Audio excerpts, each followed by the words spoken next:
ہاں تو میں یہ عرض کر رہا تھا کہ رسول اللہ صلی اللہ علیہ وسلم نے بیت اللہ کی تعمیر میں اضافہ، بولو بھائی، نہیں کیا.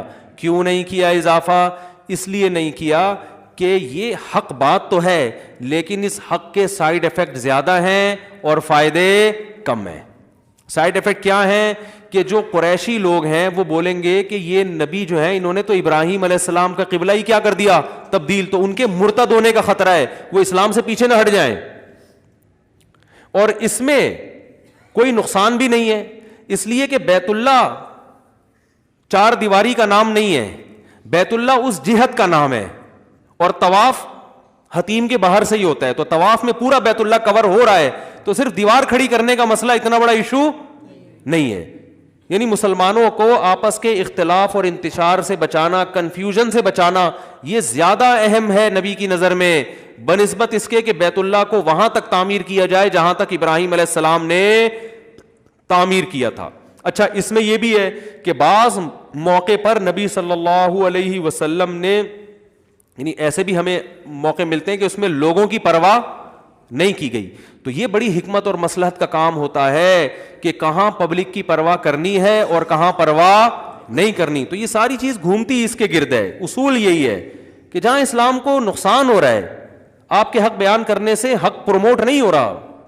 جیسے آپ کسی کی برائی لے کے بیان کر دو، خودکشی کا واقعہ ہوا، آپ نے سب کو بتا دیا، تو جنہوں نے نہیں بھی کی ان کو بھی خودکشی کرنے کا خیال آنا شروع ہو جائے گا. جیسے میڈیا بتاتا رہتا ہے یہ تیزاب پھینکنے کے واقعات، او بھائی اگر کسی گاؤں میں اللہ نہ کرے کسی بچی پہ تیزاب پھینکا ہے تو بس چپکے سے جا کے ایف آئی آر کٹوائی جائے اس کے خلاف، اس مجرم کو پکڑ کے عبرتناک سزا دی جائے.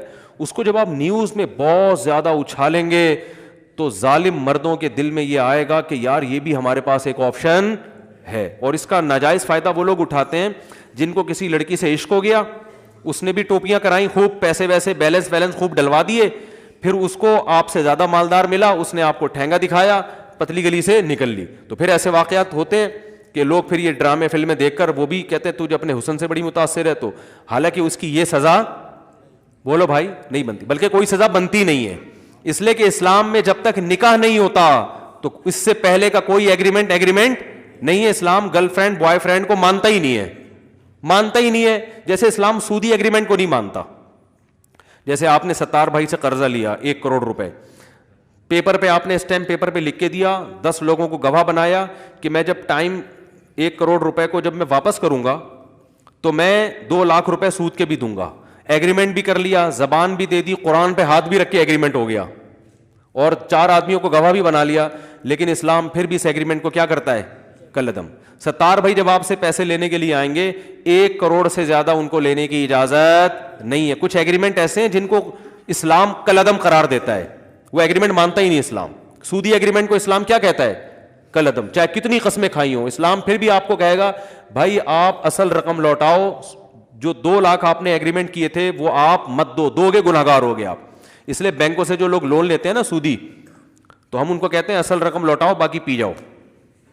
صحیح ہے نا؟ کیونکہ وہ سود آپ پر دینا لازم نہیں ہے، تو پی سکتے ہو آپ. اسلام کی ٹھیک ہے، یہ قانونی اسلام، پاکستان کا قانون اس کی اجازت نہیں دیتا، لیکن اسلام اس کی اجازت دیتا ہے کہ آپ نے بینک سے اگر قرضہ لیا، سودی ایگریمنٹ کیا، بہت برا کیا، تو آپ جب اصل رقم آپ نے اگر لوٹا دی ہے تو پھر اضافی آپ پر لوٹانا لازم نہیں ہے، کیونکہ سورہ بقرہ کی صاف آیتیں فَلَكُمْ رُؤُوسُ أَمْوَالِكُمْ، جتنا اصل مال تھا بس وہ لوٹاؤ گے، اس سے زیادہ نہیں ملے گا. تو نہ بینک کو نہ کسی کو بھی، تو اصل رقم لوٹاؤ، پتلی گلی سے آپ نکل سکتے ہیں اسلام اکارڈنگ ٹو شریعہ. تو اسی طرح یاد رکھو گرل فرینڈ بوائے فرینڈ کا جو کلچر ہے، یہ جو ایگریمنٹ ہے، دوستیاں، میں تمہارے لیے آسمان سے تارے توڑ کے لاؤں گا، میں تمہیں بیلنس دلوا کے دوں گا، میں یہ کر دوں گا، میں یہ، میرے پاس فون آتے ہیں کہ بھائی وہ اس نے، میں نے اس سے وعدے کیے تھے، اتنے یہ کیے تھے، وہ کیے تھے، تو اب میں کیا کروں؟ میں کہ کوئی ان کی کوئی حیثیت، بولتے کیوں نہیں ہے ان کی کوئی حیثیت. یہ ایزی لوڈ میں کل 500 کا بیلنس ڈلواؤں گا، نہیں ڈلواؤ بیلنس، اتنا فری کرنے کی ضرورت، بولو نا، نہیں. اپنی والدہ کے موبائل میں بیلنس ڈلوا دو، اپنی ہمشیرہ بہن کے موبائل میں بیلنس ڈلوا دو، اپنی بیٹی کے موبائل میں بیلنس ڈلوا دو. گرل فرینڈ سے آپ کو کسی قسم کا کوئی تعلق رکھنے کی پرمیشن نہیں ہے. اس سے کہو بھائی ایک ہی ٹاپک پہ بات ہوگی، شادی کرنی ہے، آ جاؤ مفتی صاحب الفلاحیہ مسجد میں نکاح پڑھاتے ہیں، آ جاؤ، نکاح کے لیے ہم 24 گھنٹے حاضر ہیں. اب تو ہول سیل کے حساب سے دھڑا دھڑ ماشاء اللہ نکاح ہو رہے ہیں. ابھی 5 نکاح ہوئے ہیں ماشاء اللہ جمعے میں. تو وہ لوگ, اب تو مجھے لگ رہا ہے لوگوں کا اس کے علاوہ کوئی کام ہی نہیں ہے اب. یا شاید میرے پاس بہت زیادہ آنے شروع ہو گئے ہیں, یہی وجہ لگ رہا ہے. تو اتنے ماشاء اللہ وہ نکاح دھڑا دھڑ دھڑا دھڑ ہوتے چلے جا رہے ہیں. ایک صاحب آئے, ابھی مجھے نہیں پتا تھا ان کی دوسری شادی ہے, لال سرخ ماشاء اللہ پٹھان تھے, وہ لگ رہا تھا پٹھان ہے, یورپ سے آئے تھے, لال سرخ ٹماٹر جیسے. میں نے نکاح پڑھا دیا, مجھے نہیں پتا تھا دوسری شادی ہو رہی ہے. نکاح پڑھایا, پھر آئے اور مجھے کھجوریں بھی گفٹ میں دیں, اور ایسے خوشی سے ماشاء اللہ میری شادی ہوئی ہے, بالکل زبردست خوش. اور پتہ ہے میں نے دوسری شادی کی ہے بیوہ سے. مجھے کہنے لگے, میں نے کہا یار یہ تو بڑا اچھا کام ہو گیا, اور لال سرخ نا ایسے خوش سواد کے ہوتے ہیں نا جیسے.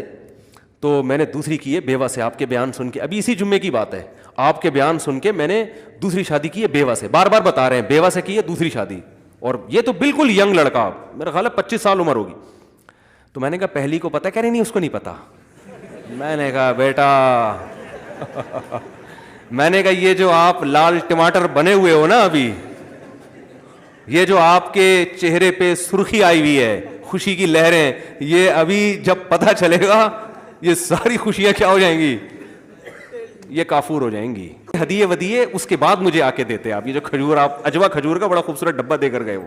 میں نے کہا یہ جب پتہ چل جائے نا اس کے بعد دیتے تو مجھے خوشی ہوتی, یہ تو بھی پتہ ہی نہیں ہے بھائی, ابھی تو پتہ چلے گا, پکڑے جاؤ گے تو پتہ چلے گا کیا ہوگا. تو اور کرونا کے دنوں میں کر لی یار بھائی, امیون سسٹم ابھی تو بڑھانا ہے نا آپ کو. کرونا کے خلاف اگر بیماری ہو گئی, آپ ٹینشن میں ہو, وہ تو کرونا پھر مار دیتا ہے انسان کو.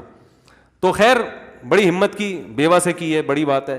اللہ برابر پہلی بیوی کا بھی حق ادا کرنے کی توفیق دے ان کو, ایسا نہ ہو دوسری کی وجہ سے پہلی کو بھول جائیں, اور دوسری کا بھی. لیکن یہ کہ میں نے کہا ثواب کی انشاءاللہ گارنٹی ہے, بہت ملے گا آپ کو, حالات کی کوئی گارنٹی نہیں ہے. ہاں یہ پہلے سے. تو اب پتہ نہیں پتہ چل گیا ہوگا کہ نہیں پتہ چلا ہوگا, اب تک اللہ خیر کرے. تو یہ ہر آدمی ہوتا ہے, بڑا خوش ہوتا ہے اس وقت. اور بھی 1-2 کیس ہوئے ہیں ایسے.